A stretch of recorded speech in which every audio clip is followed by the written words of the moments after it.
सादर प्रणाम। मैं हूं हिमांशु द्विवेदी और स्वागत है आपका हमारी खास पेशकश चुनावी संवाद में। चुनावी संवाद के तहत अब मध्य प्रदेश छत्तीसगढ़ दोनों ही जगह चुनाव उफान पर आता जा रहा है। छत्तीसगढ़ में तो इसलिए आना है कि पहले चरण का मतदान ही 7 तारीख को हो जाना है। तो ऐसे माहौल के बीच में तय है कि देश के जो तमाम बड़े नेता हैं उन्हें प्रवास पर आना है। प्रमुख राजनीतिक दल है भारतीय जनता पार्टी और भारतीय राष्ट्रीय कांग्रेस, नेताओं का आना और जाना चल रहा है। इनके बीच में हम कोशिश कर रहे हैं उन नेताओं से आपको रूबरू कराने की जो न केवल प्रदेश के स्तर पर बल्कि देश के स्तर पर पहचान रखते हैं। उसी क्रम में आज हमारे साथ में भारतीय राष्ट्रीय कांग्रेस के वरिष्ठ नेता सांसद प्रमोद तिवारी जी मौजूद हैं। प्रमोद तिवारी जी करिश्माई राजनेता हैं। करिश्माई राजनेता इसलिए हैं कि जिस कांग्रेस का उत्तर प्रदेश में पूरी तरीके से सफाया हो रखा है, उस उत्तर प्रदेश में इन्होंने अपने विधानसभा क्षेत्र को जिस तरीके से गढ़ रखा है वो अपने आप में चौंकाता है।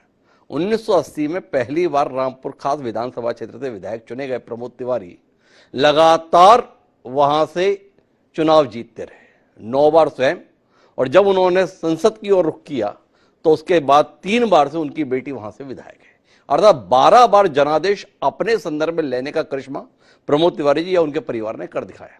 ऐसी करिश्माई शख्सियत के मालिक प्रमोद तिवारी जी छत्तीसगढ़ प्रवास पर है और उसी की तरह हमारे स्टूडियो में। तो प्रमोद जी बहुत बहुत स्वागत आपका हमारे खास कार्यक्रम में। धन्यवाद, आपने हरिभूमि में जो मुझे मौका दिया जी। बहुत नाम सुनता था, आपका बहुत सुना है, अच्छा लगा यहाँ आकर। तो प्रभु जी हमें तो जानना यह है, सबसे पहले बाकी छत्तीसगढ़ के चुनाव की तो बात करेंगे ही, पर जिस उत्तर प्रदेश में कांग्रेस का कोई नाम लेवा नहीं दिखता है, उस कांग्रेस में ये करिश्मा आपने कैसे किया कि उस कॉन्स्टिट्यूंसी में किसी दूसरे का नाम लेवा नहीं दिखता है? इसका श्रेय तो मैं दूंगा अपने कॉन्स्टिट्यूंसी रामपुर खास का जी, जिसने अपना प्यार विश्वास बनाए रखा मेरे ऊपर, और आज जो भी मैं हूँ रामपुर खास की बदौलत। और निर्णायक ऐसा नहीं कि थोड़ा बहुत अंतर से देते हों, और ऐसा नहीं किसी जात बिरादरी का क्षेत्र हो, वहाँ सब मिलजुल के रहते हैं। शायद मैंने उनकी सेवा जो विकास के मामले में की है, सुरक्षा के मामले में की है, अपनेपन के मामले में की है, तो वो एक बहुत बड़ा कारण है कि उनका प्यार और विश्वास मेरे ऊपर बना हुआ है। और ईश्वर से यही प्रार्थना है बाबा गुजरनाथ से कि बना रहे। जी, लेकिन समझना आपसे ये है कि कांग्रेस उत्तर प्रदेश में विश्वास खो गई, पर क्षेत्र का विश्वास आप पे बना रहा। क्या ऐसा कांग्रेस ना कर पाती है जो प्रमोद तिवारी जी कर लेते हैं? देखिए, मैं दुर्भाग्यपूर्ण है कि जिस उत्तर प्रदेश ने पंडित जवाहरलाल नेहरू, इंदिरा गांधी, राजीव गांधी, विपक्ष के प्रधानमंत्री चंद्रशेखर, विश्वनाथ सिंह दिए, वहां कांग्रेस कमजोर हो गई है। लेकिन इसका बहुत बड़ा कारण रहा है जी, सांप्रदायिकता और जातीयता का जो उभार हुआ। आजादी के बाद वो दौर था जहां कामकाज महत्वपूर्ण था, या फिर देश की आजादी दिलाने वाले लोगों का सम्मान था और भाईचारा ज्यादा था। इधर जब से भाजपा का उभार हुआ जी, इसने माहौल को बहुत सांप्रदायिक किया, और सांप्रदायिकता की कुछ सीमाएं होती थी जी, और सीमाएं तो छोड़ दी थी, कुछ शालीनता होती थी जी, अब सब खत्म कर दिया है। इतना ज्यादा बीभत्स स्वरूप सांप्रदायिकता का आएगा ये कभी सोचा नहीं था। जातीयता भी उभरी, जी, मायावती जी का उदय, मुलायम सिंह जी का उदय, इन लोगों ने जाति धर्म सब में बांट दिया। तो उसमें कांग्रेस जो सबको साथ लेके चलने की बात कर रही थी वो पिछड़ गई। हम ही नहीं कह सकते कि हम सिर्फ इनके लिए हैं, हम पूरे उत्तर प्रदेश के लिए हैं, देश के लिए हैं, हर समाज के लिए, हर जात के लिए। और वही सिद्धांत हमारा, सिद्धांत प्रियता हमें चुनाव में कमजोर किया उसने। तो इसीलिए अब उस सिद्धांत को छोड़ने की और कांग्रेस बढ़ निकली है। इसीलिए कांग्रेस अब जातीय जनगणना की पैरवी करने के लिए मंच पर आ गई है। देखिए, जातीय जनगणना का इससे कोई मतलब नहीं। जी, देखिए, अब जैसे रिजर्वेशन हुआ, जी, किसी का रिजर्वेशन हुआ, अब वो उतना हो गया, कैसे हो गया, कोई आधार तो होना चाहिए, या जो कम हुआ है उसे बढ़ना चाहिए। अब जैसे आप मान लो आर्थिक आधार पर सवर्णों का 10% हुआ, क्या 10% होना चाहिए? तो ये आधार नहीं है कि किसी से लेकर किसी को दिया जाए, लेकिन जो भारत माता के संसाधन है, देश के जो संसाधन है, उसमें कोई उपेक्षित न रह जाए। फिर दोहरा दूं, इसमें से किसी को लेके किसी को देने का इरादा नहीं है, पर सबको बराबर का मौका निकल जाए। वरना भारत देश आगे कैसे बढ़ सकता है अगर सब नहीं बढ़ेंगे? कोई पीछे छूट जाएगा तो भारत पीछे छूट जाएगा। तो इसका सिर्फ उद्देश्य है कोई कमजोर न रहने पाए, किसी से छीनने का, किसी से अलग करने का नहीं है। तो इससे चुनावी मुद्दा नहीं बनता, ये बनता है सामाजिक मुद्दा कि सबको बराबरी का अधिकार मिले। प्रभु जी, क्या लगता है आपको, हमारे जो पूर्वज थे, खासतौर पर आपके विशेष तौर पर, क्योंकि आपकी पार्टी के वो नीति निर्माता थे, महात्मा गांधी, डॉक्टर B.R. अम्बेडकर, पंडित जवाहरलाल नेहरू, राम मनोहर लोहिया, ये सारे लोग जातीय जनगणना के खिलाफ थे। कांग्रेस के शासनकाल के दौरान जो इतना लंबा रहा, कभी जातीय जनगणना नहीं कराई। किसकी बुद्धि में कमी थी? जो पहले थे उनकी बुद्धि में कमी थी, या अब जो पैरवी कर रहे हैं उनकी बुद्धि में कमी? नहीं, दोनों बहुत बुद्धिमान थे। राष्ट्रपिता महात्मा गांधी, पंडित जवाहरलाल नेहरू, आधुनिक भारत के निर्माता, इंदिरा जी शक्ति की। देखिए, सवाल ये नहीं, दौर होता है, दौर के अनुसार आवश्यकताएं होती। अब क्या, जब देश आजाद हुआ था, हमारे पास टेलीफोन नहीं था, बिजली नहीं थी, तो हम टेलीफोन और बिजली की चिंता करते कि सड़कों की चिंता करते? थोड़ा सा जो बाहर से हमें हर चीज मंगानी पड़ती थी, अपना खुद पैरों पे खड़े होते, वो दौर था। फिर इंदिरा जी के समय में वो दौर आया कि जो हमारी एक कमजोरी रह गई थी, महिलाओं की शक्ति का उतना इस्तेमाल नहीं हुआ था। फिर अगल बगल के देश जिस तरीके से आंखें दिखा रहे थे, तो इंदिरा जी ने सबको सेटराइट कर दिया, शक्ति की अवतार बनी। राजीव जी ने जब देखा कि दुनिया बढ़ती चली जा रही, कंप्यूटर क्रांति हो रही है, तो उन देश में कंप्यूटर क्रांति दी। उन्होंने देखा कि नौजवान पिछड़ा हुआ है, तो 21 साल से घटा के उम्र 18 साल की। तो क्या राजीव जी ने किया? 18 साल और 21 साल पहले थी तो गलती थी कोई? नेहरू जी किया? जो युवा था, ज्यादा पढ़ा लिखा हुआ, ज्यादा भागीदारी निभाने लगा, ज्यादा जागरूक हो। वैसे अब ये दौर आया है जब देश सिर्फ कुछ लोग लेके आगे न चले, स्पीड उतनी नहीं बन पाती। अगर सब लोग लेके आगे चलें तो अब सब लोग आगे लेके। पर ये सवाल मैंने आपसे इसलिए किया प्रमोद जी, आप बहुत मंझे हुए राजनेता हैं, दुनिया देखे हुए हैं। अभी तक तो सियासत इस बात पर चलती थी देश में कि हम जाति विहीन समता मूलक समाज की स्थापना के लिए प्रतिबद्ध हैं, हम जाति की पहचान के साथ अपने यहाँ वजूद की स्थापना के लिए संकल्पबद्ध है। ऐसा माहौल बन रहा है। प्रमोद जी को इसे देख के खिन्नता नहीं होती कि जा कहाँ रहे हम? अभी आप स्वयं हमसे बातचीत में ये कह रहे थे, ये जाति और धर्म के नाम पर जो कुछ चल रहा है, ये जाति आधारित जनगणना की जो बात हो रही है, जनगणना की, आपको नहीं लगता ये विभाजन को और बढ़ाएगी? मुझे लगता है कि लोग पढ़ लिख जाएंगे, संतुष्ट हो जाएंगे तो जातीयता के आधार पर जो दीवार खींची है ये कमजोर पड़ेगी, गिरेगी। पर अगर एक कोई बैठा देखता रहा कि ये तो हमें दबा के ये करके निकल रहे हैं, तो वो दीवार बढ़ रही। जब सबको अवसर बराबर मिलेगा और कोई अगर अपनी वजह से न जा सके, तो कम से कम सरकार को दोषारोपित तो नहीं करेगा। मौका तुम्हें मिला, तुम नहीं सफल होते। तो मुझे लगता है कि जातीयता समाप्त करने के लिए एक अच्छा कदम है, और कोई उपेक्षित न रह जाए। उपेक्षित रह जाएगा एक वर्ग तो भारत माता उपेक्षित होंगी। तो इस नजरिए के साथ में प्रमोद जी, अब वापस हम चुनाव के संदर्भ में आते हैं। आप तीनों राज्यों में घूम रहे हैं, खासतौर पर उत्तर भारत के, राजस्थान जहाँ से आप सांसद भी हैं, मध्य प्रदेश भी आप घूम घाम रहे हैं, छत्तीसगढ़ भी आप दूसरी बार आए हैं। क्या देख रहे हैं इस चुनाव में? देखिए, यहाँ तो झगड़ा सिर्फ इतना है कि पुराना रिकॉर्ड रखते हैं या नहीं रखते हैं। और ऐसे भी छत्तीसगढ़ की जनता बड़ी समझदार है, जब मौका देती तो 5 साल का नहीं 15 साल का देती। तो ये 15 साल के पहले तो परिवर्तन की बात सोचना नहीं चाहिए। हाँ, दूसरे में कितने सीटों से आगे रहते हैं। अच्छा, फिर मैं एक चीज बताऊं आपको, मैं तो एक एक मुद्दे पर बात करने को तैयार हूँ। 5 साल में बघेल जी जब आए थे, मैं उन्हें शपथ दिलाने राहुल जी के साथ आया था।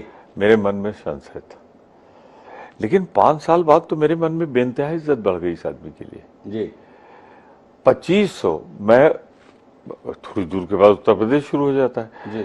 चंदौली, बनारस, इलाहाबाद से इतनी सिफारिशें मेरे पास आई कि मेरा धान बिकवा दीजिए छत्तीसगढ़ में। ये मैं आपको व्यवहारिक बात कर रहा हूं।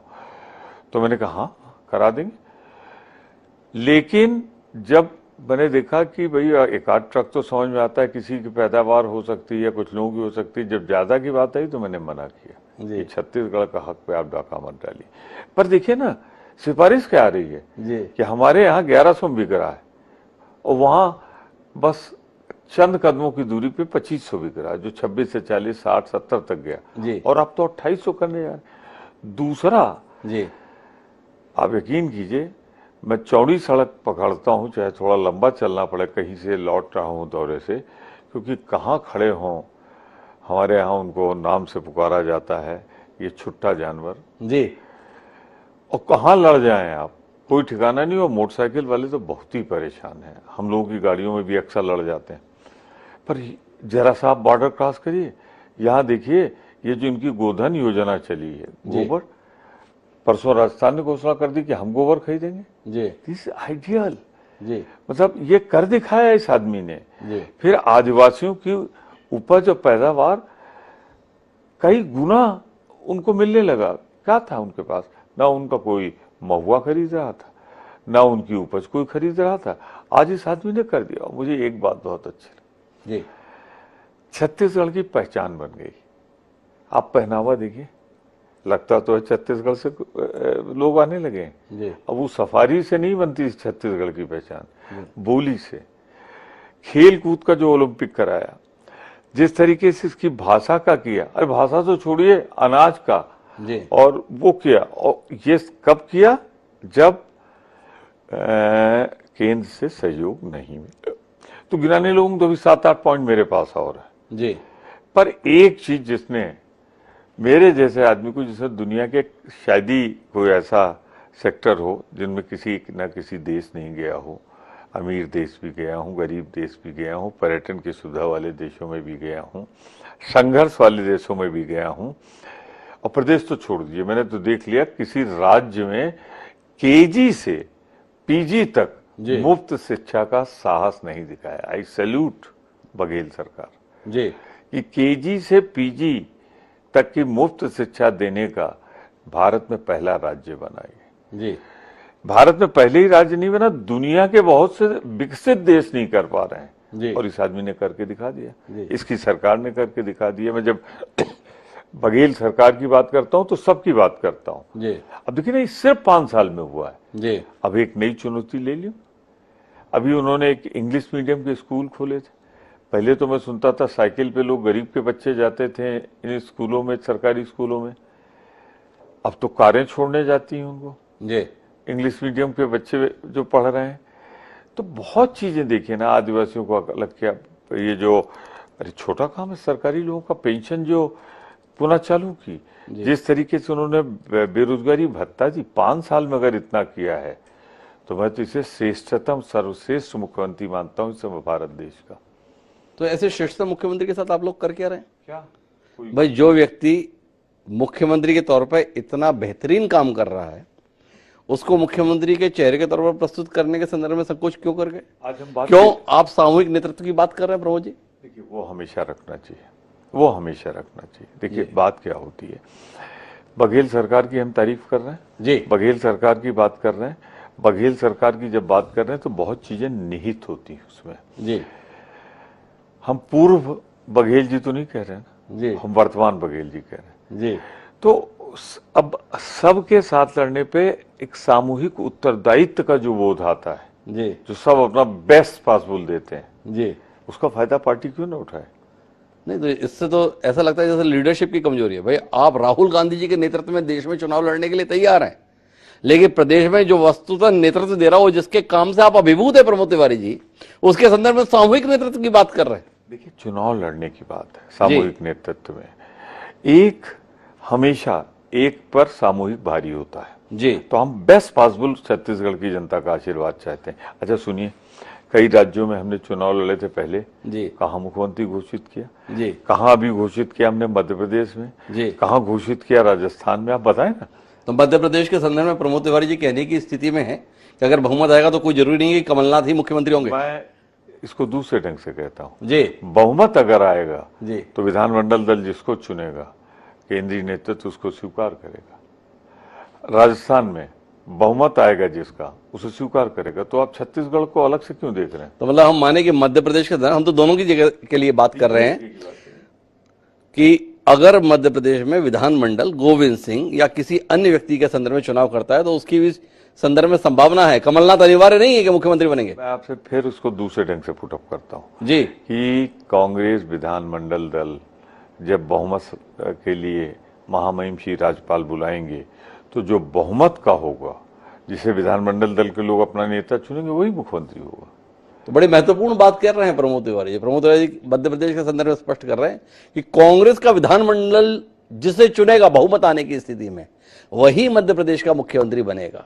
इसमें मैं अपने बयान में थोड़ा स्पष्ट कर दूं, जी, ये मैं मध्य प्रदेश के लिए नहीं, ये मैं छत्तीसगढ़, मध्य प्रदेश, राजस्थान, तेलंगाना और मिजोरम के लिए जी, कह रहा हूं, जहां जहां चुनाव हो रहे हैं। और यही इंडिया प्रधानमंत्री पद के लिए कह रही है जी, कि हम अभी प्रधानमंत्री नहीं घोषित करेंगे, चुनाव हो जाने के बाद हम प्रस्तुत कर देंगे अपना नेता जब राष्ट्रपति जी। हम तो इन 3 राज्यों में बात करते हैं, किस राज्य में अनुकूलताएं सबसे बेहतर दिख रही हैं आपको? मुझे तीनों में दिख रही है, जी। क्योंकि देखिए एक माहौल होता है। जी, आज भाजपा ने अपने को निहत्था कर लिया है। जी, एक मोदी को छोड़ के उनके पास कोई सेकंड लाइन नहीं।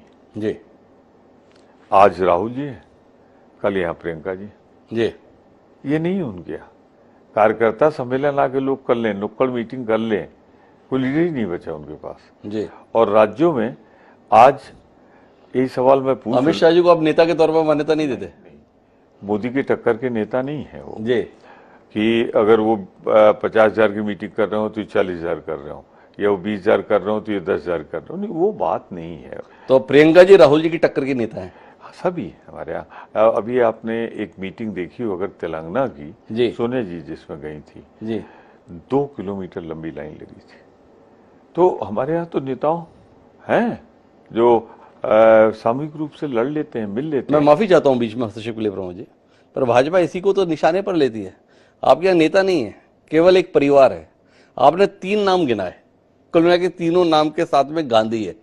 सोनिया जी है हमारे पास में, राहुल जी है हमारे पास में, प्रियंका जी है हमारे पास में। कांग्रेस का मतलब केवल इतना? कांग्रेस में इस परिवार ने, देश में एक परिवार ने जितनी कुर्बानियां इस परिवार ने दी है, किसने दी है? जी, इसी परिवार की तो इंदिरा गांधी थी। जी, छलनी हो गया था, उसके बाद भी उसको अभी हमारा दर्द मिटा नहीं था। जी, 5 साल बीते, हमने खो दिया राजीव गांधी को, और दोनों कोई व्यक्तिगत कारणों से नहीं मारे जी। गए, दोनों देश की रक्षा करते हुए, अखंडता की रक्षा करते हुए। इसी परिवार की सोनिया गांधी। जी, आप मुझे भारतवर्ष में बता दीजिए, मोदी जी ने, जिस अडवाणी ने गुजरात में उनका मुख्यमंत्री पद बचाया था, जब कहा था अटल बिहारी वाजपेयी जी ने कि राष्ट्र धर्म का पालन करो, जी, उसको ठोकर मार के प्रधानमंत्री बन गए। और यहाँ तो सोनिया गांधी वैसी है, जब हम लोग सब गए, सबने तय कर लिया कि आइए प्रधानमंत्री बनिए, तो यही सोनिया गांधी तो है जी, जिन्होंने कहा था कि नहीं। तो प्रधानमंत्री का त्याग बलिदान करने। अच्छा, राहुल गांधी, मैं गवाह हूं उस AICC का, जहां सब चाहते थे कि मनमोहन सिंह जी के बाद मनमोहन सिंह जी तैयार थे कि राहुल गांधी प्रधानमंत्री बन जाए। जी। राहुल गांधी नहीं बने। तो आप एक चीज तो देखें ना, और मेरा इसके साथ सवाल है, इसे राहुल गांधी का सही निर्णय के तौर पर देखते हैं या भूल के तौर पर देखते हैं? अगर राहुल गांधी जी ने उस समय प्रधानमंत्री पद की चुनौती स्वीकार कर ली होती तो शायद आज हालात ये ना होते। इसके संदर्भ में प्रमोद जी का कोई नजरिया? देखिए, प्रमोद तिवारी ने तो उस समय भी चाहा था कि राहुल गांधी प्रधानमंत्री बने। मेरी हार्दिक इच्छा है, पर अगर राहुल गांधी ने निर्णय लिया ये, जी, तो ये जवाब वही देंगे कि क्या सही था या गलत था, क्योंकि उनके मन में क्या था वो मैं नहीं जानता। जी, लेकिन एक परिवार में दो माँ बेटे दोनों ठुकरा दें प्रधानमंत्री पद। जी, आप ही बताओ, 2004 में जब मनमोहन सिंह जी को बनाया गया था, उस सेंट्रल हॉल में मैं बैठा था, जब एक स्वर से पूरी पार्लियामेंट्री पार्टी ने कह दिया था सोनिया गांधी हमारी, और उनको करना क्या था? दूसरे दिन राष्ट्रपति के पास ही तो जाना था। जी, ठुकराया, जी, छोड़ा।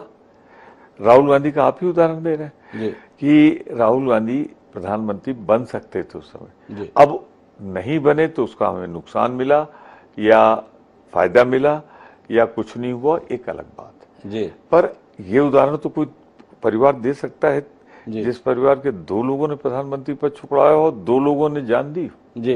देखिए, मैं थोड़ा सा भावनात्मक रूप से आपसे कह रहा हूं, यहां तो लोग जान लेते हैं जी। कि बन जाएं, वहां तो अपनी जान कुर्बान कर देते हैं कि देश बन जाए। जी। यही फर्क है भारतीय जनता पार्टी और कांग्रेस पार्टी में। भारतीय जनता पार्टी अपने पार्टी के हित के लिए देश का हित कुर्बान करती है, जी। जो कर रही है, इससे देश का हित हो रहा है ना। और हमारी पार्टी है अपना हित कुर्बान कर देती है देश हित के लिए। आप देश हित के लिए काम कर रहे हैं तो आपकी ये हालत हो रही है, और जिस भाजपा को बता रहे हैं कि वो देश हित को कुर्बान कर देती है, वो शिखर पर जा रही है। ऐसा विरोधाभास क्यों है? यही तो कह रहा हूं ना, इससे शॉर्ट टर्म गेन उनको मिला पार्टी को। जी। और उन्होंने 22 राज्यों में सरकार बना ली थी। जी। एक तो ऐसा दौर आया था 22 राज्यों में उनकी सरकार। आज क्या हो रहा है? आज उनके हाथ से एक एक करके राज्य स्लिप आउट हो रहे हैं। जी। गुजरात छोड़ दें आप, तो उसके बाद कौन सा चुनाव उन्होंने जीता? जी। हिमाचल तो उनका प्रयोगशाला मानी जाती थी, जी। और ऐसा हटे कि फिर उसके बाद लाख कोशिश करके अमित शाह सरकार बनवाने की स्थिति में नहीं रहे। 25 और वहां पे 45, जी। 35, 36। कर्नाटक बैठे रह गए कि चुनाव के बाद हम अपना प्रयोग करेंगे। जनता ने इतना पीछे छोड़ दिया। तो अब देखिए ना, अब धारा बदल रही, जी। धारा बदल रही।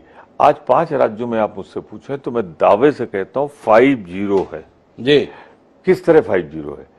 भाजपा 5 जगह हार रही है। जी। 5 जगह हार रही है। तो और कांग्रेस 5 जगह जीत सकने की स्थिति में है। चुनाव का परिणाम तय करेगा कौन जीता कौन हारा। जी। 5 जगह जीत सकने की स्थिति में। मिजोरम में हमारे बगैर कोई सरकार नहीं बन पाएगी। जी। और यहां देख लीजिए आप, भाजपा पहले 2 सीट थी, अब 1 रह गई है। अब मणिपुर के बाद वो 1 रहेगी कि नहीं रहेगी, वहां 0 है मामला। जी। तेलंगाना में लड़ाई से बाहर है, सब जानते हैं। जी। लड़ाई बीआरएस और उसके बीच में है।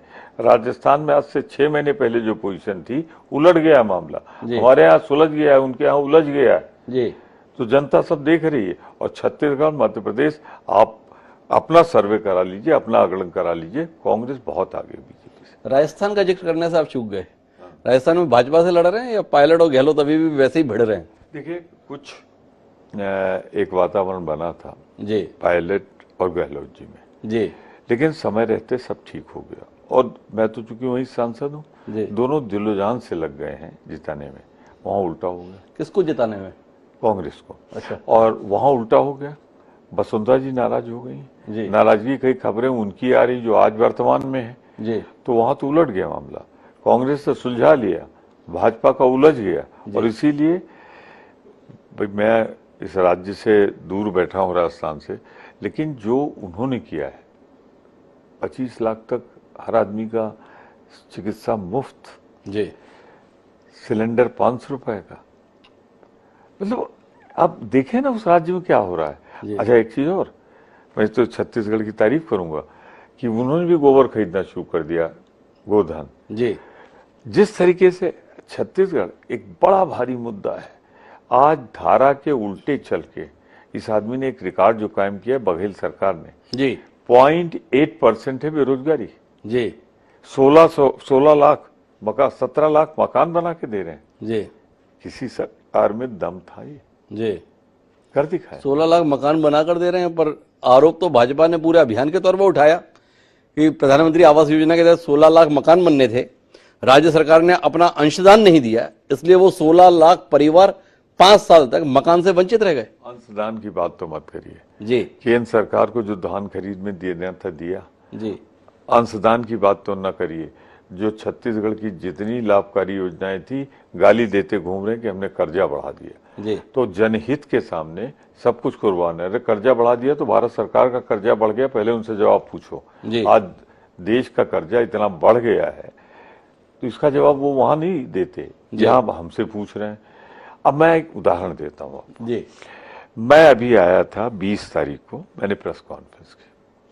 उसी के एक दिन पहले 18 या 19 अक्टूबर को अमित शाह जी आए थे। जी। और अमित शाह जी का बड़ा विरोध हुआ।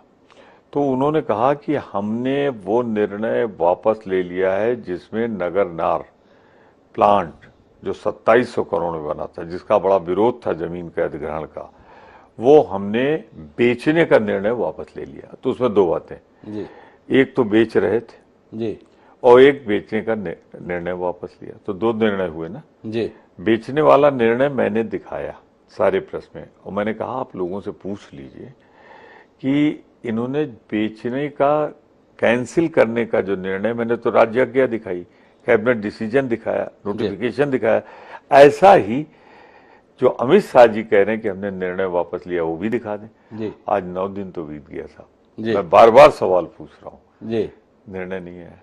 तो कितना बड़ा तो प्रमोद तिवारी जी बार बार कह रहे हैं भाई नगरनार स्टील प्लांट का विनिवेश नहीं होगा, ये फैसला ले लिया गया है, वो फैसला कहाँ है इसको प्रमोद तिवारी जी देखना चाहते हैं, बार बार वो सवाल कर रहे हैं। पर बहरहाल हम आखिरी दौर पर बातचीत को लेकर चलते हैं। मध्य प्रदेश के संदर्भ में आप दावा कर रहे हैं वहां पे भी हम सरकार बनाने जा रहे हैं, वहां तैयारी ठीक से नहीं है क्या प्रमोद जी? पार्टी ने सोच समझ के टिकट दी, फिर उससे ज्यादा सोच समझ के टिकट बदलने का सिलसिला चला, क्या कहते हैं इस पे? दो लोगों का हार्दिक इच्छा है कि वहां सरकार बन जाए कांग्रेस की। जी एक तो मध्य जनता की, जी दूसरी मामा की इच्छा। जी मामा जीते जी शहीद नहीं होना चाहते, जी तो वो चाहते हैं हम नहीं तो फिर कोई नहीं। जी मैं तीसरी बात जो कहना चाहता हूँ, वहां जनता ने मन बना लिया है। जी टिकटों का जहां तक सवाल है, मैं इसके लिए बधाई दूंगा, वो टिकट गलत थे, जी क्योंकि उसमें दो मेरे एरिया के पास थे, इलाहाबाद से लगे हुए, वो निर्णय कुछ गलत हो गए। कभी कभी होता जी। है स्थानीय दबाव में, कार्यकर्ताओं की इच्छा के कारण या ऊपर गलत फीडिंग के कारण, और जैसे ही हमें लगा कि हमसे भूल हुई है, हमने उसे लेके बोझ कैरी नहीं किया, हमने साफ साफ कह दिया कि भाई ये हम बदल रहे हैं, जो हैं जिनका टिकट था उनसे एक आशा है कि वो साथ देंगे नए वाले का, और हम उनका पूरा ख्याल रखेंगे, भविष्य में उनकी सेवाओं का उपयोग करेंगे। आपने कहा कि दो लोगों की हार्दिक इच्छा है, एक मध्य प्रदेश की जनता की और दूसरी मामा जी की अर्थात शिवराज सिंह चौहान की। पर कांग्रेसियों की भी कोई इच्छा है वहां सरकार बनाने की? जैसे अपने नेताओं के कुर्ते फाड़ने की बातें चल रही हैं, कपड़े फाड़ने की बातें चल रही हैं, जैसे मुर्दाबाद जिंदाबाद हो रहे हैं, इसके संदर्भ में कोई दृष्टि प्रमोद जी? हाँ है जी।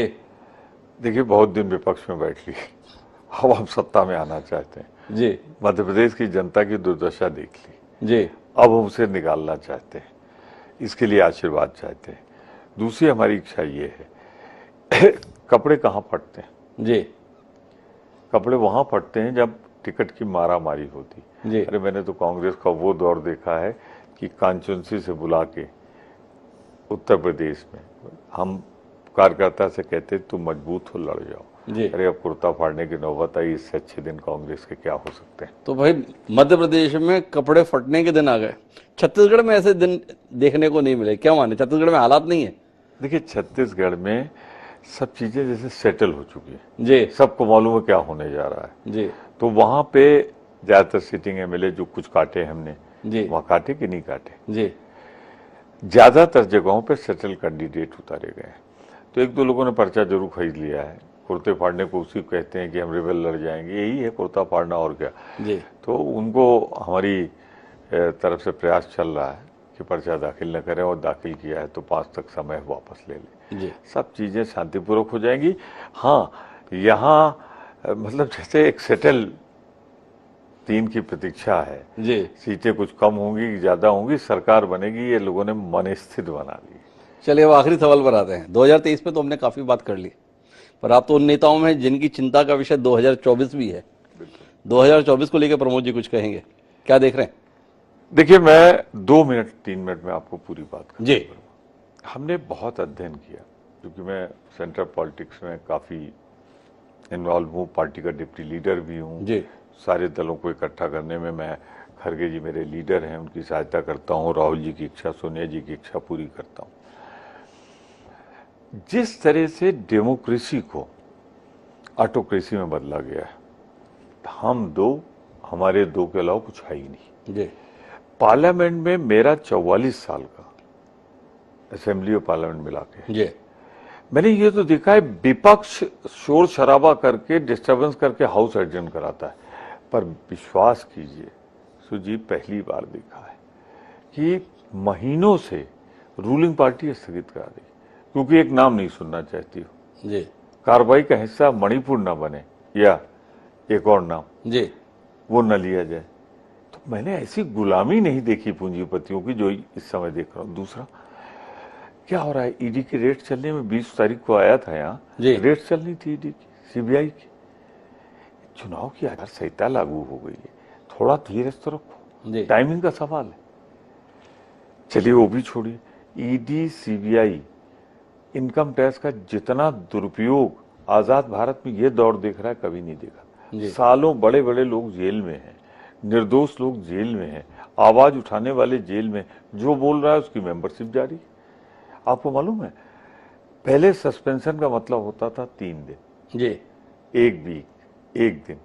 अभी हमारे कई सदस्य हैं जो पिछले सत्र से सस्पेंडेड हैं, आने पर क्या हो रहा है, जो बोलेगा उसको आए ईडी, इनकम टैक्स, सीबीआई, संसद के अंदर जो मोस्ट प्रोटेक्टेड प्लेस है जहां एक एमपी के राइट है, जी राइट टू स्पीक का प्रोटेक्शन है, वहां बाहर जी क्या हो रहा है। जी कांग्रेस पार्टी के नेता विरोधी दल जबकि स्टेटस नहीं मिला था उनको सस्पेंड कर दिया लोकसभा में।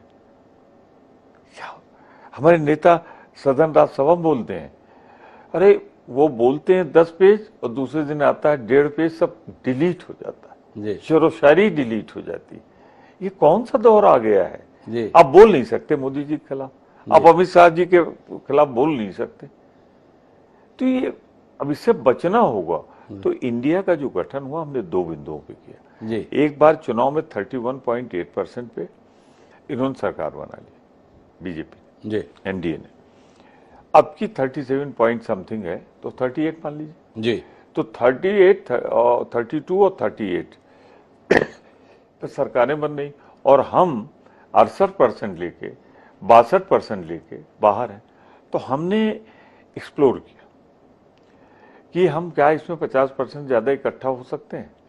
सौभाग्य से आज 55-56% लोग हम इकट्ठा हो गए और आप देखिए चुनाव की जहां घोषणा हुई, जी जहां खतरा टला ईडी सीबीआई का, ये 60% के ऊपर जाएगा। जी तो मुझे पूरा विश्वास है, अब दिल से कोई बोले ना बोले, स्वीकार करे ना स्वीकार करे, पर ये सही कि मोदी ने जो वायदे किए वो 10 साल नहीं पूरे हुए। जी खासतौर से महंगाई, बेरोजगारी, भ्रष्टाचार और जरूरियात के सामान नहीं मिले, गवर्नमेंट एम्प्लॉयज नाराज हैं, यूथ अनएम्प्लॉयमेंट की वजह से नाराज है, किसान को उपज का दाम नहीं मिल रहा, 1000 किसान मर गए दिल्ली धरने पे, तब कानून बदला। तो समाज का कोई वर्ग ऐसा नहीं है जो संतुष्ट हो। बीजेपी का स्ट्रांग कोर वोट भी अब बाजार में बैठ के, दुकान पे बैठ के मुकाबला नहीं कर पा रहा है। जब 200-400 का बिक गया टमाटर, जी प्याज आज बिक रही है, जिस तरीके से महंगाई आई, तो कोरोना में जो हालत हुई इनकी, अभी बात G20 का इन्होंने जोर मारा, ये जो इजराइल और चल रहा है फिलिस्तीन का, जी अब सबसे ज्यादा इफेक्टेड तो यूरोपीय कॉरिडोर हो रहा है। जी यूरोप का जो कॉरिडोर था, जी 8 लोगों को फांसी दे दी गई कतर जैसे छोटे राष्ट्र में, और हमारे विश्व गुरु जो हैं उनका कोई डर और खौफ कतर पे नहीं है। जी तो आप देखो ना, हिंदुस्तान की शख्सियत कम हुई है, वैल्यू कम हुई है। तो इस समय इंडिया जरूरी है देश के संविधान को बचाने के लिए, लोकतंत्र को बचाने के लिए, और राइट ऑफ स्पीच जी रह जाए इसके लिए जरूरी है। और मुझे खुशी है कि सब एक है। तो कुल मिलाकर हमारे बातचीत के 2-3 महत्वपूर्ण बिंदु हैं। राज्यसभा में उपनेता के तौर पर भूमिका निभा रहे प्रमोद तिवारी जी का मानना है कि इन 5 राज्यों में भारतीय जनता पार्टी के हिस्से में 0, 0 और 0 आ रहा है। कांग्रेस को लेकर बहुत आशान्वित हैं वो। मध्य प्रदेश, छत्तीसगढ़, राजस्थान और तेलंगाना के संदर्भ में वह स्पष्ट बहुमत की सरकार देख रहे हैं। तो मिजोरम में भी वो मानते हैं कि उनके बगैर सरकार बनना संभव नहीं है। 2024 को लेकर उनका मानना है कि अब भाजपा का दौर चुकने वाला है। उनका बनाया हुआ गठबंधन अर्थात इंडिया निश्चित तौर पर बहुमत में आएगा और इस देश में अव्यक्ति की स्वतंत्रता को बचाएगा। तो प्रभु जी, आपका बहुत बहुत धन्यवाद आपके आकलन को हमारे साथ इस बातचीत में साझा करने के लिए। जी, एक चीज कहूं, आप बहुत इंटेलिजेंट, क्योंकि आपने हर उस जगह उंगली रखी जी जहां से निकलना मुश्किल था। सर फिर भी वो एक मेरे लिए अपॉर्चुनिटी थी जी। कि मैं आपके सवाल के जवाब की वजह से कांग्रेस का पक्ष रख सका। मैं I am very impressed to meet you. धन्यवाद। तो ये थे हमारे साथ प्रमोद तिवारी जी आज की इस बातचीत के लिए। तो दोस्तों आज के इस कार्यक्रम में इतना ही, जल्द फिर मिलेंगे किसी नई शख्सियत से। मुझे दीजिए इजाजत।